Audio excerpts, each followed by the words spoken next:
नमस्कार, मैं हूं राजू सिंह और आपके अपने YouTube चैनल नो पॉलिटिक्स में आपका एक बार फिर से स्वागत है। हिजाब का मामला थमने का नाम नहीं ले रहा है।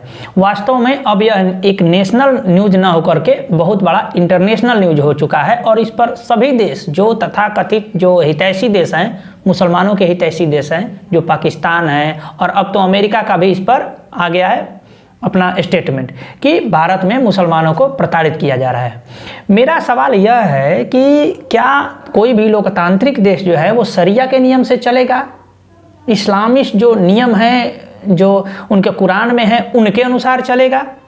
अगर नहीं चलेगा, कॉन्स्टिट्यूशन से चलेगा, तो फिर बात कुरान की क्यों हो रही है, शरिया की क्यों हो रही है?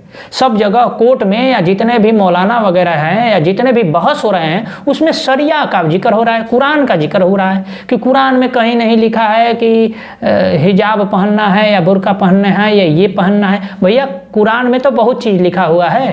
कुरान में तो यह भी लिखा हुआ है उसी कुरान में कि जितने भी काफिर है उनका कत्ल करो। तो क्या कत्ल करने की अनुमति देगी कोर्ट? नहीं देगी।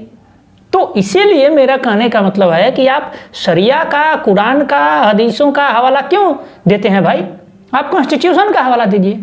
वास्तव में यह एक टेम्परेचर मापने का तरीका है कि आप कितना तक सहन कर सकते हैं।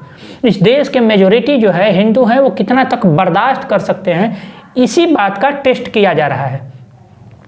इस मामले में तो अब जहां तहां अटैक्स भी होने लगे, मॉब लिंचिंग होने लगी। वास्तव में यह जो हाल के कुछ मॉब लिंचिंग्स हैं उनको दबाने का कुत्सित प्रयास है, क्योंकि किशन भारवाड़ पर बहस हो रही थी, लवण्या पर बहस हो रही थी और अभी जो रुपेश पांडे का सरस्वती पूजा में विसर्जन में जिनका मॉब लिंचिंग किया गया, जो 17 वर्ष का लड़का था, हजारीबाग में मॉब लिंचिंग किया गया, उस पर बहस हो रही थी। तो उससे बहस को डिरेल करने के लिए यह बात सामने लाया गया। हिजाब चर्चा उस पर होनी चाहिए जहां पर रियल में मर्डर्स हुए हैं, जहां पे रियल में थ्रेट है, उस पर चर्चा नहीं हो रही है। चर्चा हो रही है हिजाब पर। आप देखिए कि जो इस्लामिस्ट कंट्री है वहां पर भी हिजाब बैन है। आप ये जॉर्डन के किंग सलमान का फोटो देखिए, उनकी बीबी है और वो है, कहाँ बीबी हिजाब पहने हुई है। और ये जो किंग सलमान है, यह जो है वो डायरेक्ट मोहम्मद साहब के ब्लड रिलेशन से आते हैं। तो जो ओरिजिनल इस्लामिस्ट हैं उनको इससे कोई मतलब नहीं, लेकिन जो कन्वर्टेड हैं वो अपने आप को बहुत ज़्यादा इस्लामिस्ट दिखाने के लिए कि हम ओरिजिनल वाले हैं, ये कर रहे हैं। आप देखिए इनके जो सबसे चहेते, जो पाकिस्तान की मांग करने वाले अली जिन्ना हैं, अली जिन्ना की ये फोटो देखिए, वो कई सारी महिलाओं के साथ, अपना महिला विंग के साथ वो फोटो खिंचवाए हैं। इसमें एक भी लड़की या महिला पर आप दिखा दीजिए कहीं हिजाब है तो। कई देशों में, आप तजाकिस्तान में जाकर देखिए, वहां पे स्कूलों में बैन है, कोई भी लड़की हिजाब पहन करके, बुर्का पहन करके स्कूल में नहीं जा सकती। लेकिन यहाँ हिजाब तो छोड़िए, अब मंगलूर में क्लास में नमाज पढ़ने तक का मामला आ गया। कुछ लड़के मंगलुरु के क्लास में नमाज पढ़ते हुए दिखाई दिए। तो इस हिसाब से चलने चाहिए। हम लोग भी बजरंग बली का भजन गाएंगे, वहां पर झोलक डाल लेकर के बैठ जाएंगे और भजन गाएंगे। यही चलेगा अब इस देश में। और कोर्ट की देखिए, कोर्ट जो है जहां पर योगी आदित्यनाथ ने गुंडों से वसूली करने के लिए पोस्टर्स लगाए थे, उस पर कोर्ट जो है, इलाहाबाद कोर्ट ने स्वतः संज्ञान लिया था। और आज सुप्रीम कोर्ट ने भी बोला कि उस मामले को खारिज करिए, आप इस तरीके से अपराधियों का फोटो पोस्टर में नहीं लगा सकते। क्यों नहीं लगा सकते बताइए? कोर्ट उनके लिए स्वतः संज्ञान लेता है। और जहां पर हिंदू मारे जाते हैं, लोग प्रताड़ित हो रहे हैं, मॉब लिंचिंग्स हो रही है, उस पर कोर्ट को कुछ दिखता ही नहीं है। इस मामले में जहां पे इस्लामिस्टों की बात आती है, कोर्ट तुरंत सुनता है। और जम्मू कश्मीर से 5 लाख हिंदुओं को मार करके भगा दिया गया और कोर्ट कहती है कि सारे एविडेंस मिटा दिए गए, जबकि सारे एविडेंस हैं, किसने क्या क्या किया था, सारा प्रूफ है। लोग मौजूद हैं उस समय के जिन्होंने झेला है दंश को, लेकिन कोर्ट सुनने को तैयार नहीं है। लेकिन हिजाब का मामला हो या कहीं से भी इस्लामिस्टों पर कोई केस हो, उसके मामले में कोर्ट सुनने के लिए 1 दिन में, 2 दिन में तैयार हो जाती है। सुप्रीम कोर्ट तैयार हो जाती है। छोटे छोटे कोर्टों की तो बात ही छोड़िए, इसीलिए अब कुछ लोग उस कोट को कोठा कहना पसंद करने लगे हैं। वैसे मैं इसे नहीं कहता, लेकिन ये कुछ लोग कह रहे हैं और सोशल मीडिया में कह रहे हैं, सब जगह कह रहे हैं, कोट के इन्हीं करतूतों के वजह से। आप उधर से कुरान और हदीस को कोट करवा रहे हैं उस कोर्ट परिसर में। हम भगवत गीता का कोट करने लगे तो आपकी सेकुलरिज्म खतरे में आ जाएगी। लेकिन आप कुरान मंगवा रहे हैं कि भाई कुरान में कहीं इसका जिक्र है कि नहीं। कुरान में तो बहुत चीज जिक्र है, तो क्या उसको आप लागू करिएगा क्या? तो फिर बंद करिए उस कॉन्स्टिट्यूशन को, बंद करिए उसको, कूड़ेदान में फेंकिए और फिर कुरान से ही चलाइए देश को। यही चाहते हैं जज साहब, माई लॉर्ड्स, ये मत करिए और जो नियम है उस नियम को लागू करिए। अब तो इस मामले में धमकियां मिलने लगी, घटनाएं घटित होने लगी हिंसक, और हमें डर है कि कहीं दंगा फसाद ना हो इस मामले में। आप देखिए कि समाजवादी पार्टी की एक महिला नेता रुबीना खातून ने कहा कि हिजाब को हाथ लगाया तो हाथ काट देंगे। बताइए, एक महिला का ये स्टेटमेंट है, जो हिजाब महिला को गुलामी का प्रतीक है, उसके फेवर में एक महिला इस तरह का बयान देती है कि यदि हिजाब को हाथ लगाया तो हाथ काट देंगे। रुबीना जी, हाथ काटना है तो राणा अय्यूब की काटिए। राणा अय्यूब ने वो चूना लगाया है इन जिहादियों इस्लामिस्टों को कि इनका टोटल पैसा, डोनेशन का जो टोटल पैसा आया हुआ था उसमें 1,77,00,000 रुपया चुरा लिया और पकड़ी भी गई। उसको ईडी ने उन सारे रुपयों को जब्त कर लिया और बहाने देखिए, कह रही है कि मेरे पास पैन कार्ड नहीं था इसलिए अपने रिश्तेदारों का खाता दे दी।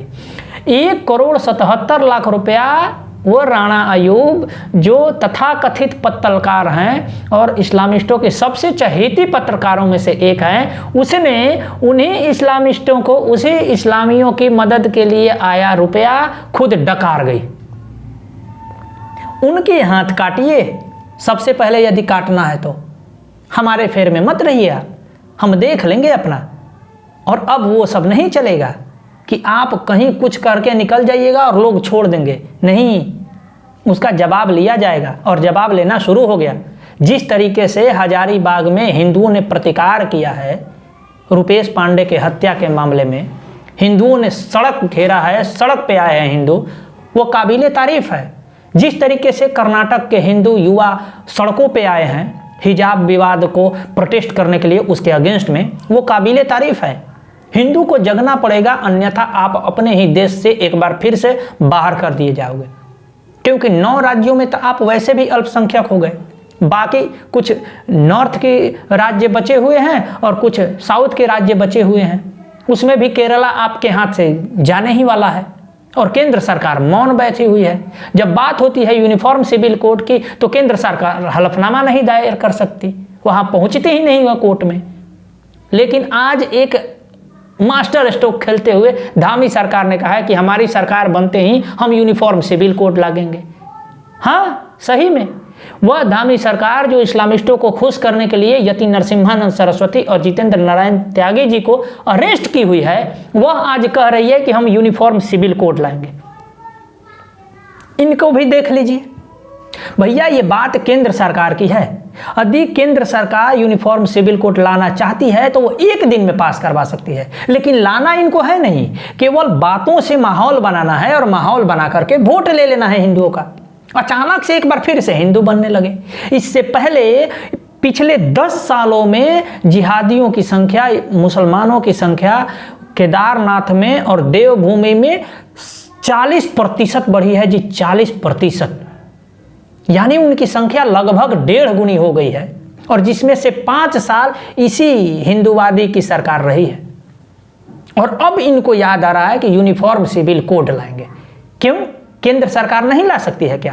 केंद्र सरकार की चुप्पी बेहद शर्मनाक है। ऐसी स्थिति में केंद्र सरकार अपना स्टैंड क्लियर करे कि यह देश शरिया से चलेगा या कॉन्स्टिट्यूशन से।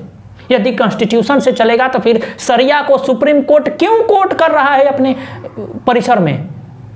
कॉन्स्टिट्यूशन को क्यों नहीं कोर्ट कर रहा है? अगर शरिया से नहीं चलेगा, कॉन्स्टिट्यूशन से चलेगा, तो केंद्र सरकार को यूनिफॉर्म सिविल कोड लाने में क्या परेशानी है भाई? लेकिन इनको तो दिल चाहिए वो सबका विश्वास के चक्कर में। लेकिन ये आप ध्यान में रहिए बीजेपी वालों, उनका विश्वास आप नहीं जीत सकते। जिस तरीके से योगी जी ने स्पष्ट शब्दों में कहा था कि यदि मैं गर्दन काट कर भी दे दूं तो मैं उनका विश्वास नहीं जीत सकता, तो वो उनके विश्वास के चक्कर में आप अपने लोगों को न मरवाइए। यूनिफॉर्म सिविल कोड एक समय की मांग है, एकदम नीडी है, बहुत आवश्यक है अभी के परिवेश में, एकदम आना ही चाहिए। इस मामले में हमें केंद्र सरकार पर दबाव बनाना पड़ेगा। बात केवल यहां पर हिजाब और बुर्के की नहीं है, बात यह है कि बहस होनी चाहिए रुपेश पांडे पर, बहस होनी चाहिए लवण्या पर, और बहस होना चाहिए किशन भारवाड़ पर, जिनको मजहब विशेष वालों ने लिंचिंग करके मारा है आइडियोलॉजी के वजह से, उन पर बहस होनी चाहिए। तो मीडिया का देखिए दिन भर वही बहस चल रहा है, हिजाब हिजाब हिजाब हिजाब। इन सबसे बचो मीडिया वालों, कब तक ये करोगे? और यहाँ के जितने इंस्टीट्यूशन हैं वो सारे वामपंथियों और जिहादियों के ही आइडियोलॉजी पर काम करते हैं। एक फिल्म बन रही थी लव जिहाद के अगेंस्ट में, द कन्वर्जन। उस द कन्वर्जन फिल्म को सेंसर बोर्ड ने प्रतिबंधित कर दिया था। पूरा फिल्म बन जाने के बाद सेंसर बोर्ड ने उसको पास नहीं किया। बात यह हाई कोर्ट तक पहुंचा और हाई कोर्ट से आज यह ऑर्डर आया कि नहीं, इस फिल्म को रिलीज किया जाना चाहिए। मेरा आप लोगों से और खास करके घर के जो बेटियां हैं, जो लड़कियां हैं, जो औरतें हैं, उनको इस फिल्म को देखने का अनुरोध है। मैं यह अनुरोध करता हूं कि जितने भी लड़कियां हैं, औरतें हैं, और सबको देखना चाहिए, लेकिन खास करके औरतों को यह फिल्म जरूर देखना चाहिए। आप इंतजार करिए जब यह फिल्म रिलीज हो, अपना पैसा लगाकर देखिए इस फिल्म को, बिल्कुल देखिए, क्योंकि इसमें उनके जितने भी नेक्सस है, किस तरीके से नेक्सस काम करता है, उस नेक्सस का पर्दाफाश किया गया है एक लड़की के द्वारा। तो इस फिल्म को आप देखिए, इंतजार करिए, फिल्म जैसे ही रिलीज होती है आप फिल्म को देखिए, यह मेरा आपसे अनुरोध है। और आप क्या सोचते हैं इन सारे मामले पर? जो भी हिजाब वाला मामला चल रहा है, क्या रुपेश पांडे के मामले में कुछ कार्रवाई हो पाएगी या नहीं हो पाएगी? क्या उत्तराखंड के जो धामी जी ने कहा है वो वास्तव में वो लागू कर पाएंगे यूनिफॉर्म सिविल कोड या नहीं? क्या यूनिफॉर्म सिविल कोड राज्य का मामला है या केंद्र का मामला है? केंद्र सरकार को इस पर एक कानून बनाना चाहिए या नहीं? क्या केंद्र सरकार अपने दायित्वों को निर्वहित कर रही है या नहीं? ऐसा तो नहीं कि केंद्र सरकार पिछले 1-2 सालों से केवल समय काट रही है, क्योंकि मुझे ऐसा ही लगता है। अगर आपको भी ऐसा लगता हो तो आप कमेंट बॉक्स में ज़रूर लिखिए। आपको यह एपिसोड कैसा लगा हमें ज़रूर बताइए। नमस्कार, आपका बहुत बहुत आभार।